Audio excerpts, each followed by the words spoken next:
Okay, well, maybe there were 20 other quarterbacks that put up incredible numbers. Nobody put up better numbers than Johnny. Like the numbers that even if you didn't like his style of play or you never saw him play. Hey everybody, it's TexAgs Rewind presented by Specs, and a lot on the program to discuss here on the show. I don't know, that's felt redundant, Nick. Tell me something good on the show. One thing. Something good? OB was good, okay. Of course. See, you're doing the Carson Stein thing. What about OB? You didn't ask me to learn anything, or what did I learn? No, but tell me something good that OB did today. Well, he had a happy ending. Well played, by the way. That was Matthew awesome. Dawson, tell me something good about the show today. You know, Charean Williams was pretty good. I think OB had some disagreements with her on things, but I thought she, made her points pretty well. And I also thought Dan Murphy on the show. Tell me one point that she made. Well, that neutral site games, specifically the Arkansas one, that if she was an A&M athletic or AD, she would want to have. That's why you're in that chair, because you provide some value to the statement. You don't just do a headline. You follow it up with some thoughts, Nick. Anyway, Tom Hart was on the program. He provided some value. Watch. Tell me one thing he provided. Well, he talked about Graham Mertz's value to Florida this year potentially being undervalued. And we had ESPN's Dan Murphy. Tell me something he provided. Oh, he gave the context of college football players or college athletes in general getting paid. So, all right, you didn't really provide any real value there. I mean, we knew that. Thanks. Anyway, it's the Rewind. Check it. What you think, man? Will Lee? Yeah, the blanket. I'm going to be honest. I'm not going to try to lie and spin things and make things act like I'm an expert on something I'm not. I haven't seen Will Lee play. I mean, I see some highlights on YouTube. I see some highlights and things like that. And the thing about highlights, they're only good plays, right? Yep. But I do know this. I think is it Pro Football Focus that had him listed as one of the top returning cornerbacks in the country as draftable and things like that. And he did have 2 interceptions last year, which may not sound like much, but that would have tied for the A&M lead. Right. He broke up a lot of passes. I'll take that. And, here's a guy that played in a league where they like to throw it. And, he had, by all accounts, a good year. And when you look at the problems that A&M has, I'm confident it's an upgrade there. Do you like tall cornerbacks? Because I do. I do, but I like having options. I like anybody in cover. Yeah. He's 6'3". Yeah. All right. He's a big dude. Let's see. I liked when I gauge my excitement level for a transfer, and I did this the other day. I'll do it again. What schools want you? Okay? Right. Now, here are the schools that want them. Florida. Okay. LSU. Mm-hmm. USC. Yeah. Auburn. Yeah. Ole Miss. Mm-hmm. Michigan State. Yeah. South Carolina. Arkansas. Louisville. Those are some big-time programs. Yeah. So, you got a guy that a lot of your SEC rivals wanted. A lot of big-time programs wanted, and you got him, and it's a position of need. So I think it's great. I just hope that, I hope that moniker holds up and that he is in the blanket and coverage. And quite frankly, I hope that, we see some more interceptions and some electric returns, and he turns out to be an electric blanket. Well, I think the defense is going to be really good, and they're going to keep us in every single game. I don't think there's any question about that. I just read the story in 12th Man Magazine last night on Elko and the improvement that the Aggies made when he came and where they finished every year. And I think we're going to see that sort of defense, and it's going to keep you in games. And then it's just up to the offense, how well they play. And, I hear that the foot injury of Connor Wegman is healed. He didn't look good the couple times I saw him in the spring, and I hope that's true, that it's healed, it's 100%. If it is, I think he's got a chance to do great things, really, really big things, because I think the offense also is going to be improved with him at quarterback if he can stay healthy, and you've got some depth behind him.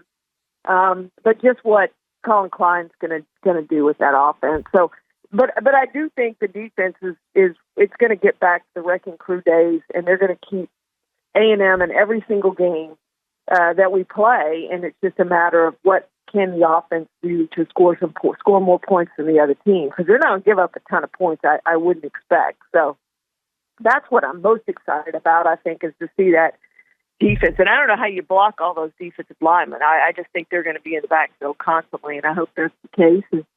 And they give quarterbacks and even running backs heck back there. Well, yeah, I think that I agree with all that. I think A&M's going to be really good on defense, especially the defensive line. But I think we're still going to have questions about the offensive line until we actually see them block. See them knock somebody. And I think that's a great thing about playing Notre Dame first, because Notre Dame has a ballyhooed word that's not used enough. I bet Charean loses that word though. Defensive front. Yep. And if you can actually get a push against those guys, then you're going to feel like you can get a push against everybody. Yeah. Yeah. And that is the key, and I completely agree with you. The key on offense is how well is that offensive line going to play. And if they play well, it's going to be a really good year on offense. If they don't play well, then it's not going to be a good year on offense. It's all going to boil down to how that offensive line plays. And they are going to be better. The question is how much better. And bro, like, is it really a list without Johnny Manziel? Like, is it really one? Like, so please tell me you're on Team A&M when it comes to Johnny being on this list.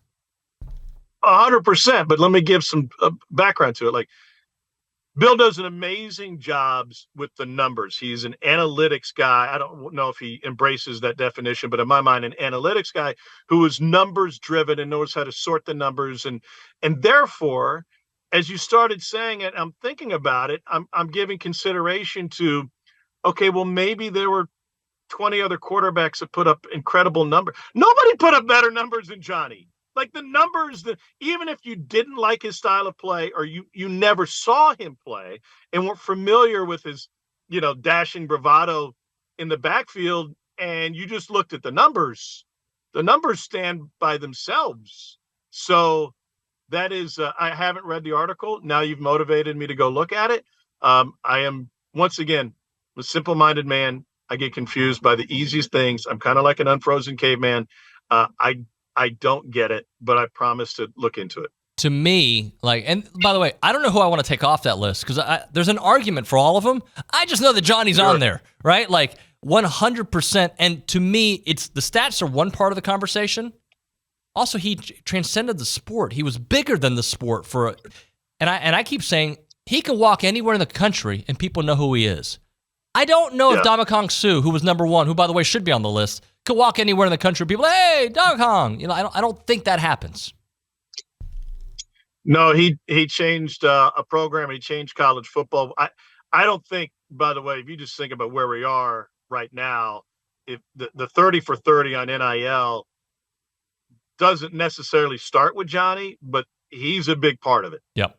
Right? Because the value that he brought to Texas A&M football, to the conference, to college football as a whole, was no matter what he got for signing helmets and flying across the country and across the world, pales in comparison to what his true value is or was at the time. So I'm with you 100%. I think that can be really hard to judge, right? Because that's a moving target. But once again, even if you just stuck with the stats of what he did as a two-dimensional player, I can't imagine there are very many that put up anything close to that. So I know I know that matters to you. So it matters to me, my friend. Last thing for you on the scholarships and the walk-ons potentially going away. A school like A&M who embraces the walk-on, the 12th man, obviously, they don't have to necessarily give 105 scholarships, right? They have the ability to do that. Yeah, thank you. That's been driving me crazy to hear coaches talk about this. So the way this is changing, right? So the instead of being a limit on 85 scholarships, there is now a limit on how many players you can carry on your roster, and it's going to be 105. So there's 20 more potential scholarship spots coming. You don't have to give a single scholarship if you don't want. I think coaches are concerned that competition is going to create a system where everybody's going to want to give 105 scholarships. I don't know necessarily that's going to happen, right? If you look at, the cost of a scholarship is maybe 50, 60 grand at most schools. If you add a men's scholarship, you're adding a women's scholarship too because of Title IX. So suddenly you're spending north of $100,000 to make sure you can put your 90th best football player on scholarship. You might be smarter to spend that $100,000 on your 10th best football player and get a slightly better starting wide receiver in the transfer portal than you otherwise might have.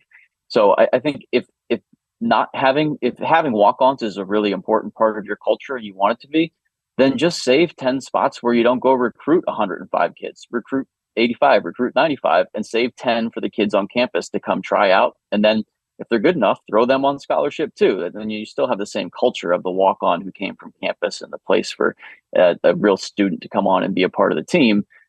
It's just, thinking about it a little bit differently. The idea that someone is forcing football teams to get rid of walk-ons is just not true. It's driving me a little crazy to hear coaches talk about it. And Dan, a follow-up to that, if you're a scholarship player, that means you are also entitled to the salary or the compensation. It's not just the scholarship, correct? And then the walk-on player isn't necessarily going to get that stipend. So there's no, if you're on scholarship, there's no guarantee that you're getting any of this revenue share money, right? A school can decide, let's say a football team has a budget of $20 million, or let's call it $15 million next year. They could give all $15 million to one player if they wanted to, or they could, give money just to their starters or their top 30 or 40 players. I don't think if you're the 75th or 80th best player on your team, I don't think you're going to be getting much of a check from your school. Your rights just aren't worth that much, where a scholarship is actually pretty fair compensation if you're the 80th best player on your team and not seeing the field too much. So I think it's more likely that most of those guys lower on the roster aren't going to receive revenue share dollars, even if they are technically able to, or the rules would allow them to get some of that money. Nick, tell the people, hurry, go. Like, comment, subscribe, share. Bye.